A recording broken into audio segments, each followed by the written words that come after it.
There we go. Hello, welcome everyone to this afternoon's talk by Nathalie Miebach. The Denison Museum, Data Analytics, and the Office of Sustainability and Environmental Studies, among many other groups on campus, are very pleased to welcome Nathalie Miebach, a Boston-based artist who translates weather data into complex sculptures and musical scores. Nathalie explores the intersection of art and science by translating scientific data related to meteorology, ecology, and oceanography into woven sculptures, which you've seen pictures of on the posters around campus and up on our Facebook and Twitter feeds, and musical scores and installations, using both digital technologies and traditional crafts. Nathalie examines how these two approaches can be used to eke out a more nuanced expression and understanding of information. By utilizing artistic processes and everyday material, she questions and expands the boundaries of traditional science data visualizations and provokes expectations of what visual vocabulary is considered to be in the domain of science and art. She holds a Bachelor's of Fine Arts in Political Science from Oberlin, and both a Master's of Arts Education and a Master's of Fine Arts from Massachusetts College of Art. She's the 2017 Massachusetts Cultural Council Artist Fellowship, sculpture, is that correct? In sculpture. In sculpture. And last year did 2 residencies, APP Artist Residency in Washington, D.C., and the Gentile Artist Residency in Banner, Wyoming. Her work has been shown nationally and has been reviewed in Art in America and in Sculpture Magazine, and she was a TED Global Fellow in 2011. This talk and visit are what we hope is part of the first stage in a wonderful collaboration next spring, bringing together the arts and sciences here on campus, which will hopefully include an exhibition of Nathalie's work both on campus and in the museum, and musical performances and all sorts of other fun things. She's been meeting with classes all day, and will be continuing to show us what it is that she does and to engage us with her work this evening. So please let us all welcome Nathalie Miebach to speak to us this evening. Thank you very much. Okay, thank you so much for coming. A quick correction, it's not a BFA, it's a BA. That's what I thought. Yeah. No, it's a BA in Political Science and East Asian Studies. So thank you very much for coming today. I know there are many other things you could be doing right now, but you chose to come here, and I really appreciate this, so thank you. I promise you that my lecture will be no longer than 50 minutes. I don't like it when people go on and on and on, so I'm actually setting my timer so that even if this is utterly boring to you, you know this will end in 45, 50 minutes, and then we'll open it up for Q&A. So I have my timer, so my timer will go off. So I might also be speeding up at the very end just to get through some of the last slides. I'm always really interested in the process, so you will be seeing a lot of my process in how I use data. So it's not just about the finished product, but it's also about the messy process of using data and sculpture and making these pieces. I've been working with data for over 18 years, and I don't distinguish data and sculpture. For me, these two things merged at the same time together, and I can't really imagine my identity as an artist not involving data. So to me, they're very intertwined from the very beginning. My work always begins in the same way. It begins with me extracting information from an environment, sometimes using my own data collecting devices like you see here, or using the internet for a lot of it. And then I use all that information and I translate it into woven sculptures using basket weaving as my main method of translation, or also musical notations and musical interpretations. And at the beginning, I have to say that the pieces were very didactic. It was about the science. The art was a vehicle to address questions I had about science. So the work tended to be very didactic. It was almost like 3D infographics. But now, after all these years, that relationship has changed, and the data is actually helping me understand sculpture better. As a result, I think the pieces are becoming a little bit more laden with metaphor and maybe just a little bit more complicated, which I actually love. For me, data is very poetic, and the more that I use it, the more I want to dig behind the numbers and eke out this more poetic nuance that I think is embedded in data. I always have to start my lectures with this slide, though. This is a Lego ad from the 1980s, and in some ways, I wouldn't be a sculptor had I not played with Legos when I was a kid. I still play with a lot of Legos. My bedroom, this half of it, is all Legos. And the reason I put this in is because I think by making. So I learned to think and build things through Legos. It wasn't just about building things, but I was also creating systems. So all my little Lego people had little stickers on the back. It said their profession, what house they lived in, what car they drove. And then my sister would come and wreck the whole thing because I insulted her for whatever reason. And so I had to renegotiate all of this entire network of relationships within this town. So Legos was not just about building, it was also about understanding and exploring systems, and that really stuck with me.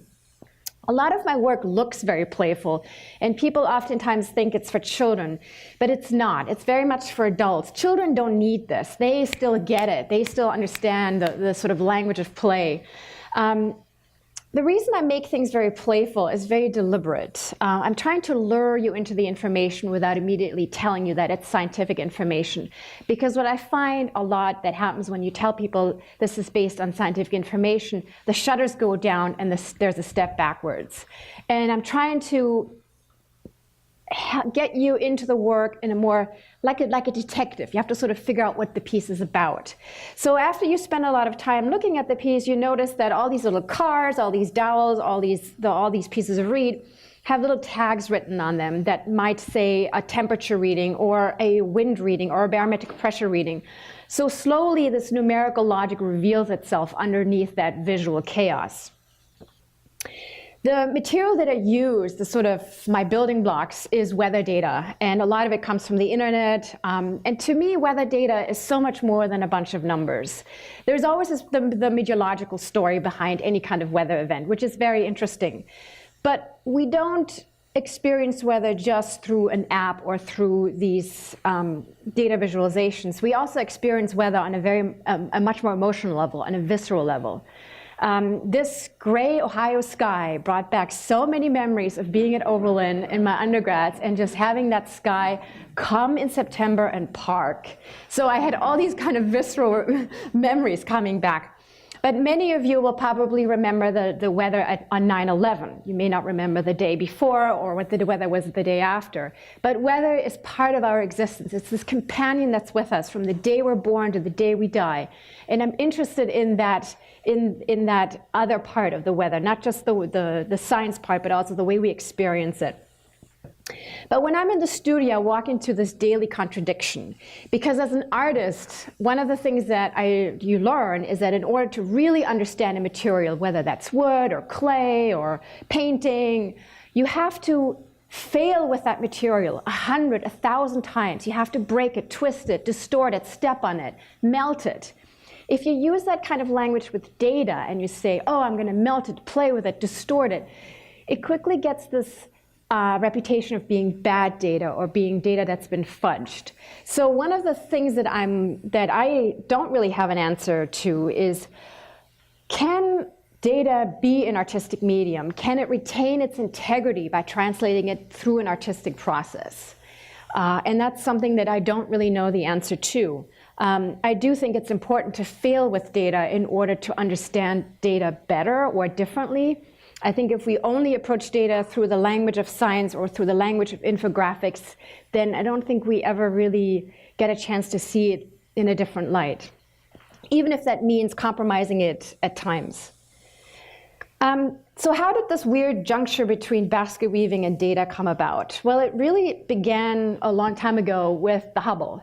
I came to this country because of the Hubble Space Telescope. My father was an engineer for one of the cameras. One of the cameras, the faint object camera, was built by the European Space Agency, and my dad was one of the designers of that, amongst many other engineers.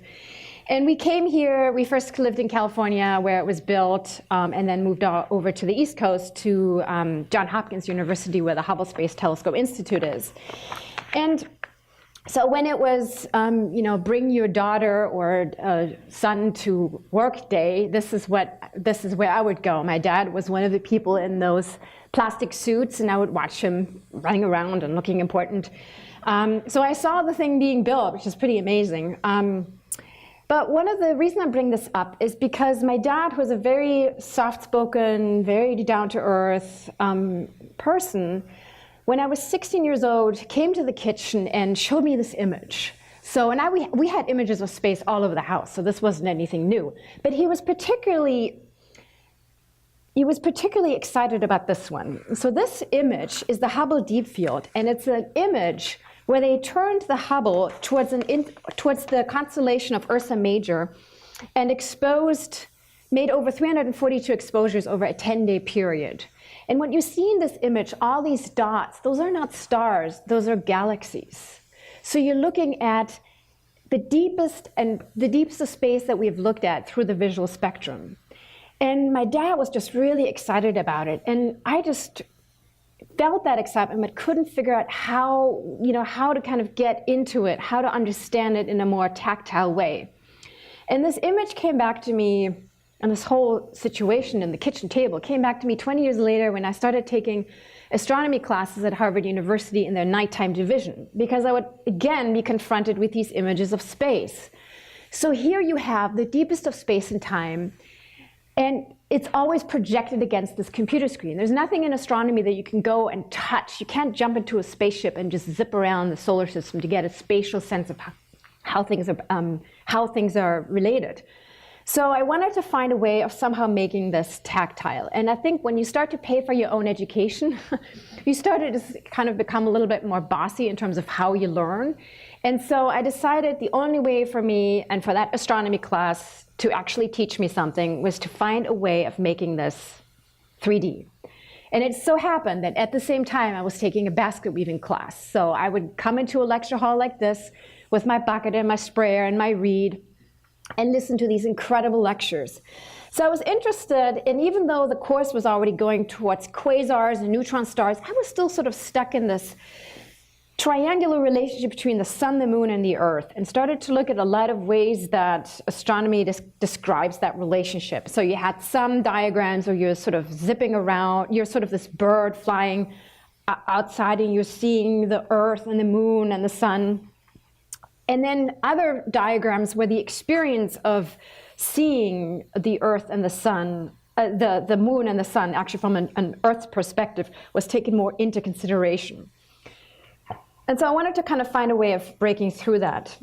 When it came to writing a final paper, that's when I said, okay, I'm not writing another paper because I'm not going to learn one more thing about it. I'm going to make a sculpture. And one of the diagrams that I was really interested in was the Hertzsprung-Russell Diagram, which is, if there could be a museum of diagrams or charts, I would nominate this diagram because it's a beautiful diagram. And part of its beauty is that it's simple. You can take the surface temperature or the luminosity of any star and figure out what the evolutionary stage is of that star, whether it's a newborn star, whether it's a dying star. So I decided to take this diagram and simply turn it into 3D, a very simple way of thinking about turning this into 3D. So instead of handing in a paper on that day, I lugged in this big thing, which was about this big. And it takes one open-minded teacher to accept it and to accept that you may have an unconventional way of learning. He took it without batting an eye and accepted it as my final paper. So it's still the three-dimensional form reads. So from left to right is the temperature. So the larger the diameter, the higher the temperature and luminosity. But what I found interesting about the basket was that, so I could use the basket to make three-dimensional models of graphs. Well, woof. So I wanted to kind of dig deeper into that because the basket is also a grid. And I was interested in these very dry-looking calendars, starting with when the sun rises and sets and when the moon rises and sets. So I was looking at solar and lunar calendars. I don't know if it's because it's all numbers and if I take my glasses off, these all look like bricks. So I'm not sure what it was, but I thought, well, maybe this is my entry point into it. Because if you think about the basket, it's a grid, a simple grid that has vertical and horizontal elements. And let's say I'm trying to translate this data set here that shows you when the moon rises and sets and the sun rises and sets in McMurdo, Antarctica. And we have a couple of oddities here. We have these kind of stars, that means that the moon is always above the horizon. And then these dashes, which means it is below the horizon. So what I'm doing is I'm giving the vertical elements, each pair of vertical elements, an hour of each day. So this is 11 a.m., 12, this is noon, 13 means 1 p.m., 14 means 2 p.m. So I go around once 24 hours. And then I simply start weaving when the moon rises and sets and when the sun rises and sets.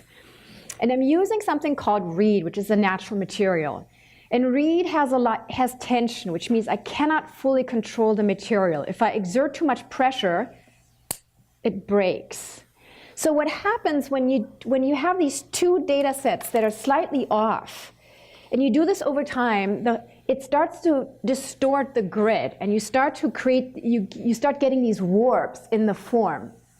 This is a piece that was looking at, same 24-hour cycle, I'm looking at the first slither of sunlight in June to the first day of 24-hour sunlight in mid-October. And the green is, so the moon is the natural read, the green is the twilight readings, and the yellow is the sun data. And so these distortions come about because of the numbers twisting and contorting the grid. Once I have the structure, I have, in a sense, a three-dimensional calendar that I can then plot more data on top. So then I can put in high and low tide readings, moon phases, the solar azimuth, and the solar hours, and so forth. This is another piece that came from that series. This is looking at Boston tides. So the main body of the basket translates moon and sunrise data from Boston. And then you have these blue sticks that are sticking out. These are daily high and low tide readings. And then you have the solar noon and the moon phases. And in the middle, you have the solar azimuth for January to December. And what I was starting to realize, and this is pretty big. So this piece is, that's about twice as big as this image. So it's pretty big. What I began to realize about these pieces that I started to just love is how awkward they are, because you place this in an art museum and people will read it as an aesthetic object. You place it in a science museum and people will read it as a title chart. You place it in a craft museum, the whole conversation of basket weaving and craft and utility will come up. So viewers really had to sort of negotiate, where does this object really live? What is this science? Is it art? What is it? And I love that. Because I'm very interested in the way that we map knowledge. And in some ways, I don't think of my sculptures as objects. I think of them more as maps. There are two particular maps that I'm very interested in. And maps are visual structures that we build to organize information so that we can see the information in a new way. And these are two maps that I thought have really stayed with me. This is a stick map from the Marshall Islands in the South Pacific. And it's a map that is made up of ocean behavior, ocean currents and ocean swells. So all these little dots you see are shells, and the curvature of the bamboo indicates the currents. So the idea was this wasn't meant to be taken onto a ship or a canoe. It was meant to be memorized. So when somebody would take their boat and go from one island to the next, they would memorize this map, the direction of those lines. So I liked how distilled the object is, and I like that it is the behaviors that are creating this object. Another really interesting map/object that I found are these objects. This is a wooden map from Greenland, and what it is, it's a piece of wood that's about 5 inches long. And what this is, these are exaggerated coastal outlines that are carved into this piece of wood. So the idea was you would be on a boat and you would have this piece of wood in your hand, and as you're going along the coast, just through your touch, you could figure out where you were along the coastline. Again, there's this distillation in these objects that I find very interesting. Here's another thing here's another visual project that is interesting. This is the 9/11 World Trade Center mapping project by Karen Shafer. And what she does here is she traces the commute of various people that went to one of the Twin Towers the day of 9/11. So whether they took the subway, whether they stopped for a donut, whether they walked. And these paths then all end up in this inner spine, which is one of the towers. And of course, when I see this, I don't just see a map, I see a woven structure. Manuel Lima wrote this very interesting book called The Visual Complexity, Making Patterns of Information, where he researches how designers and people who work with information, how they organize information. And one of the most dominant ways that information has been mapped is through this tree structure, where you have this beginning foundation from which everything develops and then goes into these trajectories. But nowadays, there's a lot more, a lot of the sciences they have more of a network way of thinking, and emergent systems are becoming to come in, where this idea of having one beginning point is really no longer suitable to map out relationships of different things within the system. So nowadays you find more and more of these kind of visual structures where you have matrices and webs. And when I look at this kind of stuff, what I see are the beginnings of baskets. So it's kind of the problem with when the only thing that you have is a hammer, you start to see the nail everywhere as the problem. That's sort of my issue. But I'm putting this up here just to say that I don't think of baskets as just a way of thinking about building form. Baskets to me are these three-dimensional matrices that can be used to show relationships in space. So baskets there are essentially 4 different types of weaving techniques in basketry. They go way back, thousands and thousands of years. They haven't really changed in those thousands of years.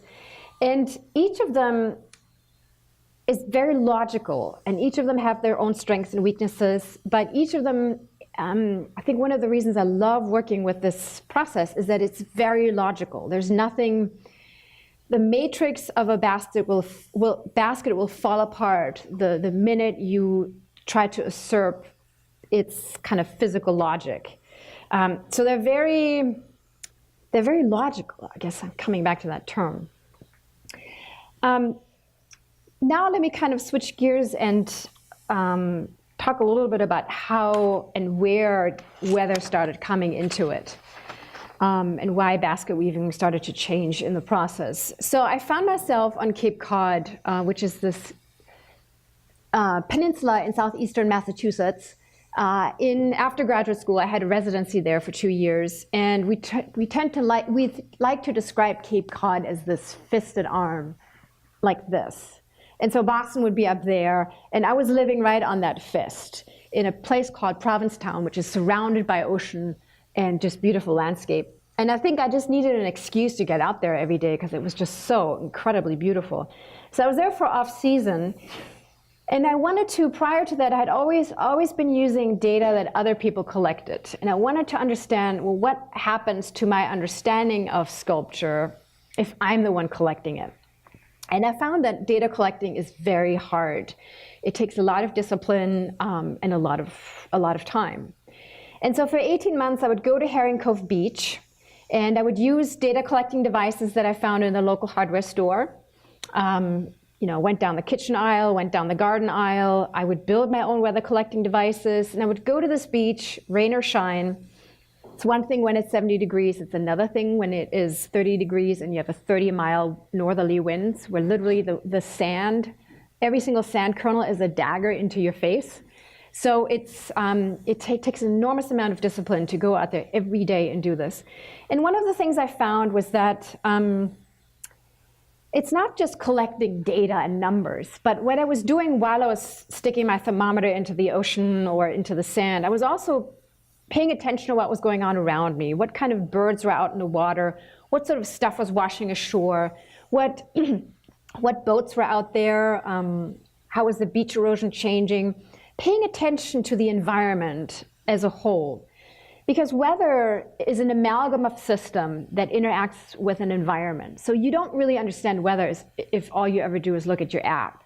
It's this interaction, this complicated interaction in an environment. And that interaction, I find, reveals itself slowly. So even after 18 months, I felt like I was just scratching the surface of trying to understand how weather interacts on Cape Cod. So every day I would go there, get my data, go back to the studio, go back online, get data from the local weather station, from satellites and buoys, and just kind of compare if my data was aligned with what they were finding. And I would compile all these data points onto these clipboards. And every clipboard that you see here became a sculpture. And then I would just start simple. So here's a piece that I did that was just looking at temperature readings I recorded between December and January. Same principle of that 24-hour cycle, but here the body of the piece is made up of data from a nearby weather station, which was Provincetown, January and December, and then the auxiliary points where my data came from was plugged in from the beach, and then historical data on the top and the bottom. So you get closer, you see that same 24-hour band that's now blue. So when it says 16, 17, that's 4 p.m., 5 p.m. in Europe. I grew up with this kind of system. And then I also gave that 24-hour cycle a temperature range. The distortion in that piece have to do with temperature changes. Here's another piece that looks at temperature ranges, but in a 3-month period. And again, these distortions are because of the numbers. Here's a piece. I did a series of pieces on buoys using buoy data. So down here is Cape Cod, and this is the Gulf of Maine, which is a very well-researched area. So all these little dots here that you cannot possibly identify from where you're sitting are all buoys. So I was interested in finding out why right whales hang out in the Bay of Fundy right around here, using just buoy data and translating those buoy data specifically to their location. So looking at current information, looking at chlorophyll concentrations and so forth. I'm not sure if I got an answer, but it allowed me to kind of sit with that data for a while and start to understand some of the relationships. This was another piece I did at the very end to translate 6 months worth of data into one piece, everything that was related to the sun, which of course is everything. But from there, so these pieces that I just showed you feel very didactic to me now, and I would never ever build anything like this again, because it's sort of too straightforward. But the next step that I took was not just looking at weather on Cape Cod, but really trying to understand the interaction between ocean and weather systems in New England. And this is the Gulf of Maine. And the Gulf of Maine, as I showed you earlier, is a very well-researched area. Lots of buoys there. And the reason it is so well-researched is because we have an enormous amount of marine life there. It's a very rich fishing area. We have lots of whales. And part of that richness comes from the geography. So you have very dark areas, which are the dark blue, which are the basins, next to very light blue areas, which are the banks. So you have very high and very low areas. And then you have this kind of very narrow channel. So when you combine that kind of geography with highs and lows with the Nova Scotia current, which brings in these really cold, nutrient-rich waters into the Gulf of Maine, that geography creates a lot of upwelling, which means lots of nutrients, and fish like that, and so we have a lot of marine life there. So I was interested in exploring that further, and rather than isolating it onto one sculpture, I wanted to approach it from a larger perspective and use a wall for it. I had a residency where the room had this enormous wall, and I was so intimidated by it, I decided the first thing I had to do was drill a bunch of holes. So I took my drill and just going boom, boom, boom, boom, boom, boom, boom. And those became the foundation or the beginning of this wall piece. So sometimes you just have to start somehow. So what this piece is essentially a map of the Gulf of Maine. It's a 30-foot wall piece. You have these two dragons. This here is the Labrador current that comes out of that wheel, which is the St. John's weather data.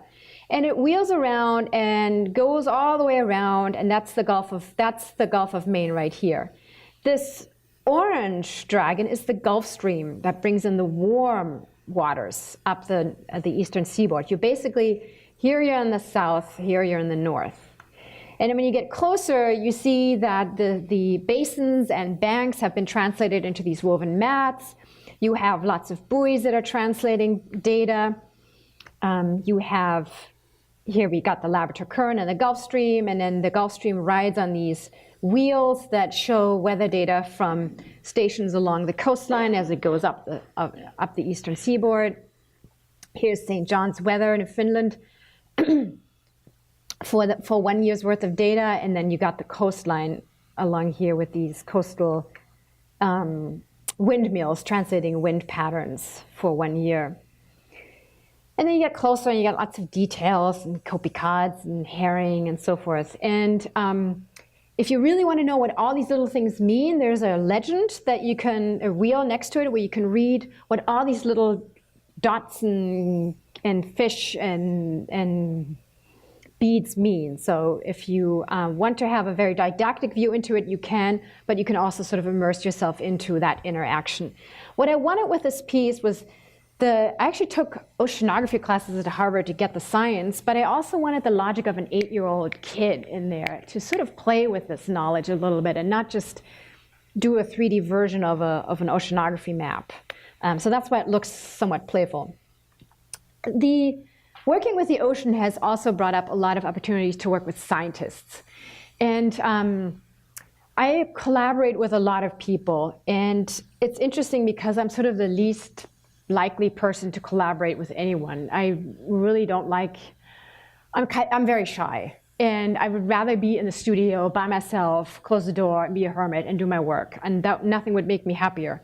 But I feel a responsibility towards collaborating because I'm using data, because so many other people are using data for all these different reasons, different applications, that I feel like in order to understand data, I can't just look at it through my viewpoint. I have to understand how other people utilize it and understand it. So I collaborate with lots of different people, a lot of teachers, some scientists, artists of various stripes. So collaborations are really a way of not only, I don't know if you can totally ever get rid of your blinders, but at least becoming aware of your blinders. And that's what collaborations are really good for.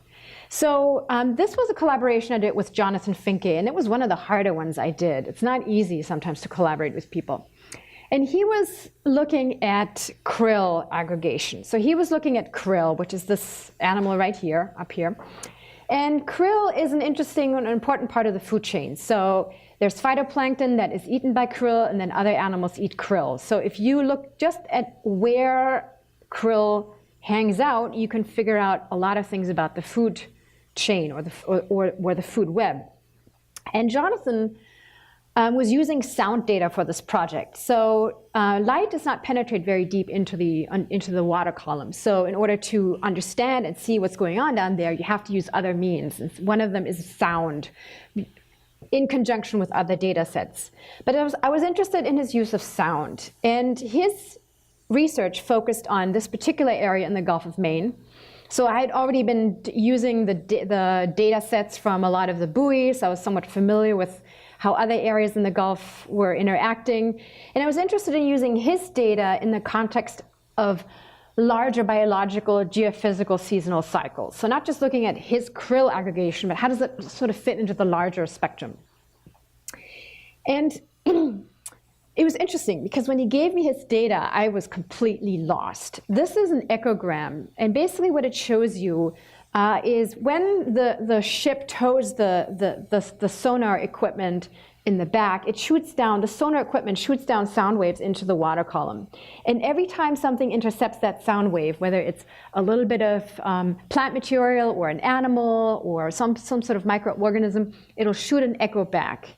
And then when you do this over time, you can create these sort of echograms. So the redder the dot, the louder the echo. And I couldn't make heads or tail out of this. I still don't. But he was able to read this. And so sometimes I like to kind of embrace my confusion. And so I was looking at this and I was thinking, okay, what I'm interested in is cycles. Whatever this is, I want to somehow link what he's looking at to cycles. So what are some objects that are cyclical? And then at the same time, I was thinking, what are some objects that are very bewildering, unsettling, and confusing, and are meant to sort of not unsettle you and bewilder you? And I sort of came up with these objects, which sort of serve both functions. They are amusement parks, which are built to bewilder us and so forth, but they're also all cyclical. So you can think of them all as clocks. There's always a cycle, whether it goes up or down or whether it's a roller coaster. So I thought, well, maybe this is useful. Maybe I can use these structures. So I built an amusement park. that basically translates that data from this region, including Jonathan's data, into an amusement park. So I built a platform that is essentially, and all of these rides, these different types of rides, are connected to the data that I'm translating. So it's not just random, oh, let me do a Ferris wheel. No, when I'm looking, I'm using the Ferris wheel, for example, to showcase krill movement during the night, going up the water column and going down the water column during the day. So that the movement that this ride is taking relates to the data. So this became the amusement park. It sits on this big raft that's essentially a map of the Gulf of Maine. The dragon, again, that you see going through here is the Labrador current that circles all these rides. And then you have the 4 rides here that are translating data from the merry-go-round is Jonathan's data, and then there is tide data from the Bay of Fundy, and diurnal patterns of krill migration, which is the Ferris wheel, and the seasonal cycles, which is that's the swing ride that is about a buoy that is sort of at the doorway, shall I say, of the Gulf of Maine. But when you get closer, you realize that all these rides are actually built up of data. So if you really wanted to know what was the tide on, September 28th, you could actually read it. This is the merry-go-round, just this layering of Jonathan's data, because it wasn't just the sonar data that he was collecting. He was collecting net tows and images and video, and these are all translated into this merry-go-round. And of course, because it's an amusement park, everything moves as well. So these were just an example of some of the scientific collaborations I've done. But as I said, part of my interest in data is not just finding novel new ways of representing science data. I'm also trying to dig into the human experience of science data. And storms, I think, are really interesting windows into that. Storms come and they create this incredible havoc, and they're these meteorological super stories. They're really fascinating how they build up, how they organize, and then they create all this havoc, and then they leave. But of course, storms linger long, long after they're gone, and there are still people rebuilding after Hurricane Sandy. And I'm interested in the other trajectory stories that a storm instigate or reveals or triggers. So right now, for example, I'm collecting lots of data on Hurricane Maria, on Irma and Harvey, but I'm still collecting because that story is not done. It's not just about the storm. It's how are communities rebuilding now? So all of that other data becomes part of it. Hurricane Sandy became an interesting one for me, where I began to think about how can sculptures not just translate data, but how can they also infuse a kind of metaphor into the reading of the data without changing the data. So I was interested in, again, kind of going back to these amusement parks, because they were on my radar, of Seaside Heights and Coney Island and Jane's Carousel in Brooklyn, and thinking of them as these sort of examples of our inability to accept and adjust to changing conditions on the coast. So that these amusement parks, many of them are simply being rebuilt right where they are. And when you dig deeper into why would you rebuild an amusement park right at the edge of the water, then you begin to realize, well, this amusement park has been there for decades. It's part of the economic community. It's not so easy to move this thing back. It's part of the community's identity. It's part of the economic fabric. So that adjusting to coastal changes is not just about moving back. It's also about reconfiguring other kind of relationships. So I decided to build these rides called the Sandy rides, where the ride itself is built up of data from the night that Sandy hit the shoreline. So this roller coaster is basically a graph. So if you look closer, you can read wave height, wind speed, wind gust, cloud cover, and temperature. But then you have this dragon riding on top, and that's Sandy, and it's sort of all attached to this weird blue band, and you're not quite sure, is this water or what is this? And another example is combining data from Coney Island and Seaside Heights in New Jersey. The roller coaster is basically a timeline that showcases the Sandy hitting the shoreline. And then Coney Island, same thing, showing the shoreline, but then showing what happens to as Sandy hit land. But then you notice that everything has a boat theme. It's sitting on a raft. It's floating. In the back of the wheel is this wheel of fortune you can spin to find out how many houses are going to be underwater in that community based on how high sea level rises. And so there's kind of a darker other narrative coming through. Another one that was based on a collaboration I did with a composer who did a lot of work with Sandy. So again, translating all the Sandy data on this really bizarre structure that is half growth tree, half amusement park, and it's sort of, again, sitting on a platform. And then the Wavy Jane, which is taking data from 3 different locations, translating it into all these different amusement parks, some which are underwater, some which are above water, and trying to suggest this is sort of what these amusement parks are going to be like if we insist on building them right at the edge of the water. So this darker futuristic narrative comes through, even though you're looking at data that happened in 2012. The latest thing that's been happening is that not just looking at an isolated storm system, but really trying to think about, because I think it's not just one storm system. Storms start to influence narratives of future storms. So when Sandy happened, many of us thought of Katrina, and now that Puerto Rico and Hurricane Maria is happening, this conversation is coming up again with Katrina, and how are these different approaches, how they differ with different storm systems. And so this piece was trying to kind of bring together 2 narratives, Hurricane Katrina and Hurricane Sandy. So this is a long wall piece. Again, I think it's a 30-footer or more. It's turned into a 50-footer a couple of months ago, but this is a 30-foot version. And here's the Mississippi River that goes into the Mississippi Delta. And everything above here is Hurricane Katrina data. So this is actually a map of New Orleans. And down here is all data related to Hurricane Sandy. And they're sort of moving past each other. So here's a close-up. The upper part is the wheel is weather data from Katrina, and then this very colorful map is actually a map of different neighborhoods in New Orleans as they're sort of shifting around. The levees are there, which are basically these stacks of houses on top of each other.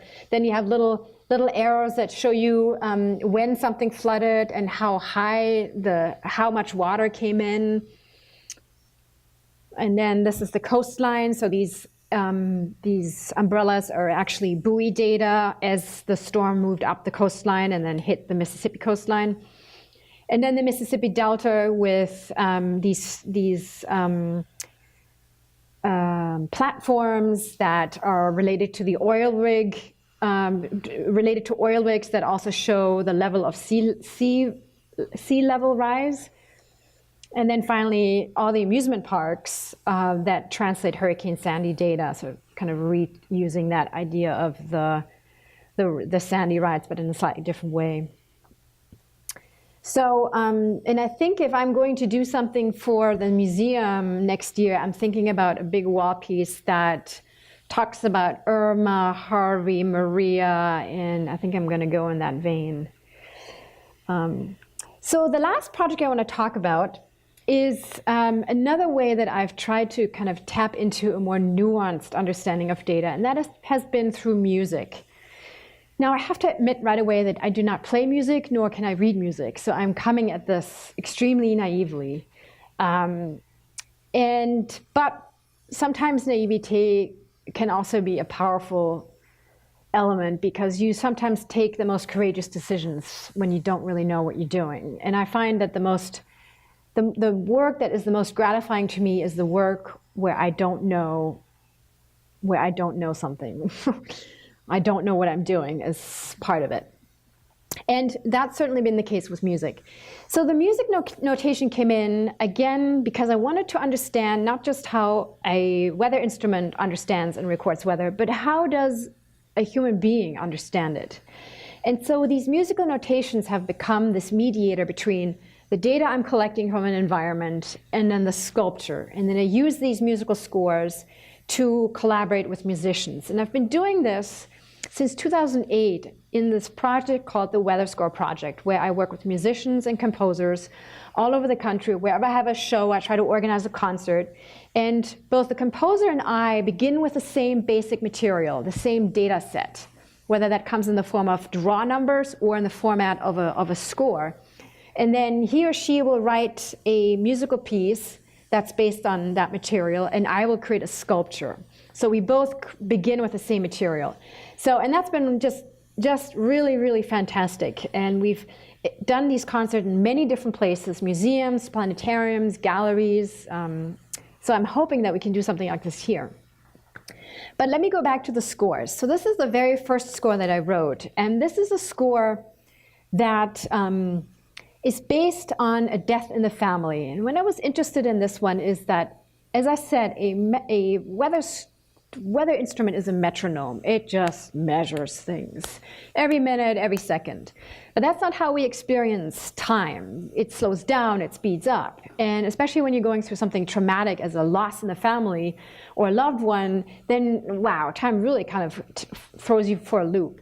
And I was interested in, can I use this experience? Can I build a score that is built entirely out of weather data and yet infuse it with an emotional reading without changing the weather data? So think about a melody like Mary Had a Little Lamb, and then just keeping the melody, the basic structure of the melody complete, but changing the pitch, changing the notation system around it so that the overall structure of the song is still there, but it changes in tone, so it becomes erratic, I don't know, spooky, happy, but you're not actually changing the notes. So that's sort of what my interest was.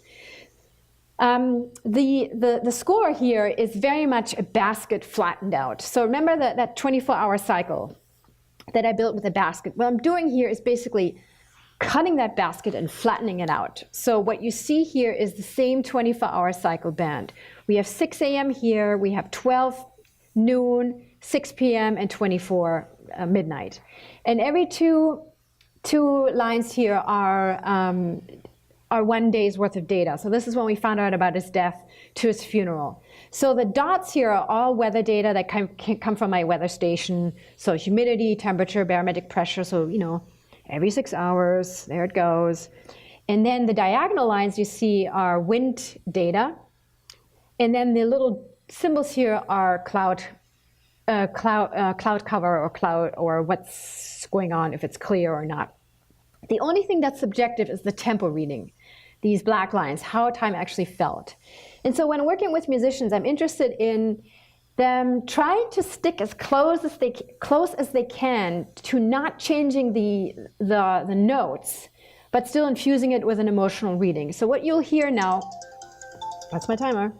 What you'll hear now is Elaine Rombola playing the score, and at some point you'll hear a metallic sound, and that is her reaching into the piano and striking the metal strings in the piano in the direction of the wind. So if you hear that, that's what that sound is.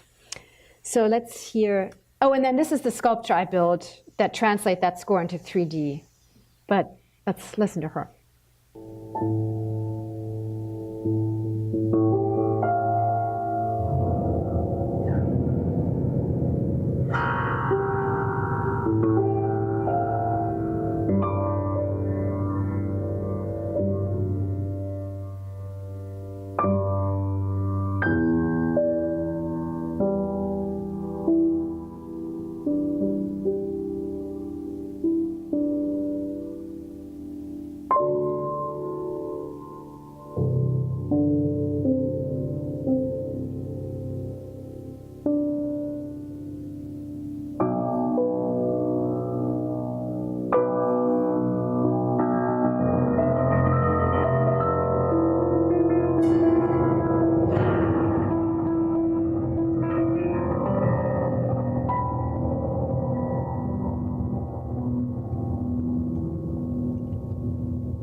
Okay, I'm going to move a little bit faster.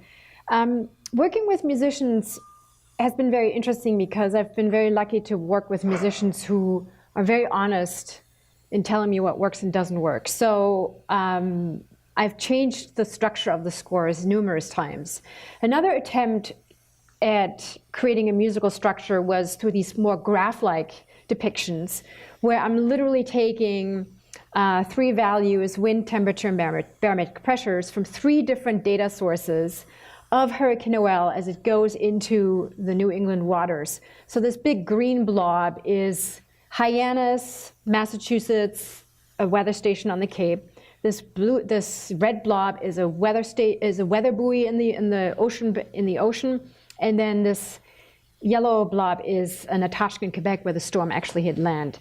And those data points, the barometric pressure as it dips, the temperature, and the wind as it picks up, are literally very crudely kind of plopped onto this bar here, which is a piano keyboard. So the storm stretches across 6 octaves. So I'm interested in how do musicians deal with these kind of parameters, because not every instrument has the range of 6 octaves. So different musicians have dealt with it differently. And then I build a sculpture, and I have to say that many times when I'm building a score, a 2D and a 3D score, it's not just that I build the 2D score and then I pop out the 3D score. It's very much back and forth, and back and forth, and back and forth. So as I work on the 2D score, I'll start building the 3D score, and then I'll go back to the 2D score, and it's this conversation. So here's the Axis Ensemble, and I'm just playing you like 10 seconds of a 20-minute performance of Hurricane Noel.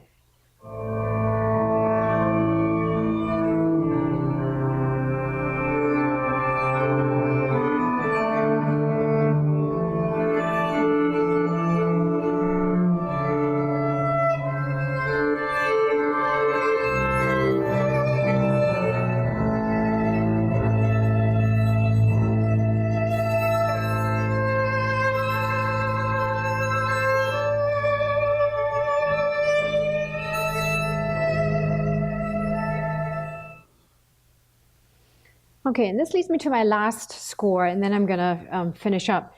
One of the nice things about approaching data from this more musical score perspective is that it allows me to build a narrative. For some reason, it's easier for me to think of a narrative structure in the context of a musical score than it is in a sculpture sometimes. So I'd like to start sometimes that way. And one of the stories that I've been really interested in is The Perfect Storm that happened in 1991. Which was really a interaction of 2 storm systems, Tropical Depression 8, or the Halloween storm, and Hurricane Grace off of Bermuda. And these 2 storms merged energies to create what was known as the perfect storm. And you may have heard of it because Hollywood made a movie. And also Sebastian Junger wrote this really interesting book called The Perfect Storm that talks about this fishing vessel called the Andrea Gale that was out in the Grand Banks fishing, and that came back and tried to go back to Boston, to the Boston area, but got caught up in the storm and then sank. And so George Clooney is Captain Billy Tyne, who was the captain of that boat that sank. And I'm interested in this storm because many people know about the storm because of Hollywood, because of the book, and they may not necessarily know about the storm through the meteorological story. What interests me also about the storm is where the boat sank. Here's the path of the Andrea Gale, and it sank near Sable Island, which is this little stretch of land that is 40 kilometers long, 1 kilometer wide. Wild horses live there, and for some reason there's a weather station, but nothing else. But it has a very long history of shipwrecks. So when you look at old shipwreck maps, it is covered all around the coastline with shipwrecks. So by sinking near that ship, it's now entering this other history of shipwrecks. And when you go and try to find out why did a ship sink in 1865, you can't just go to Weather Underground and look it up. You have to go to other sources, such as fishing shanties or fishing lore. And so then poetry and oral history becomes a preserver of these meteorological events. So I built the score based on, it's divided into 3 acts, and it traces basically the path of the fishing vessel. So here's the Andrea Gale on Act 1 out in St. John's. So all the data in here is from St. John's. It's fishing.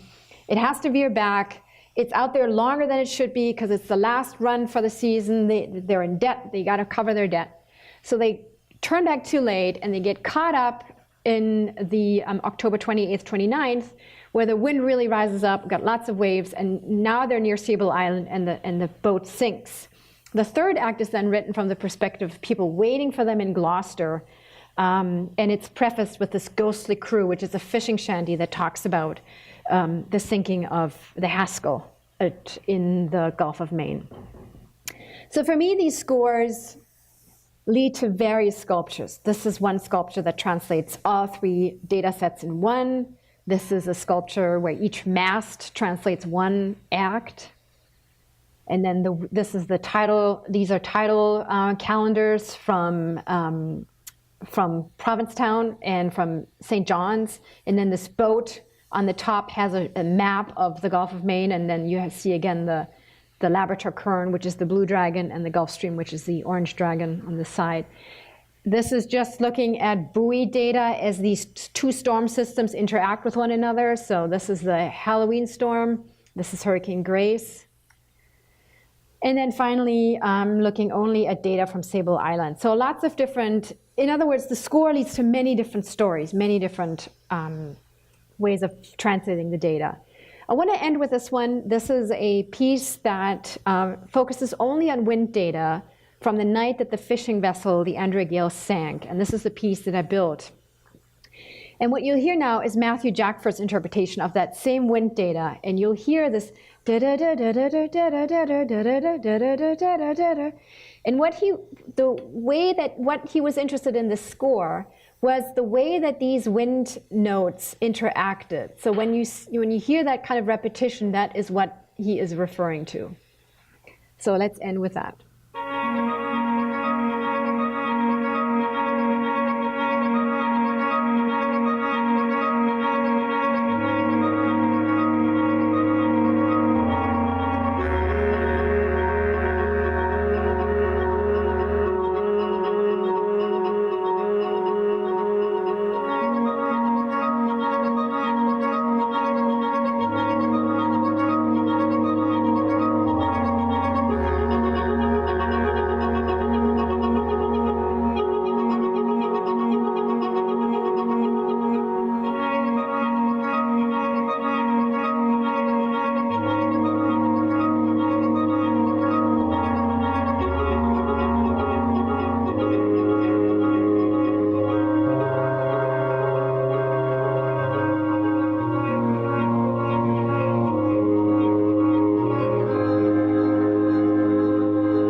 It goes on and on.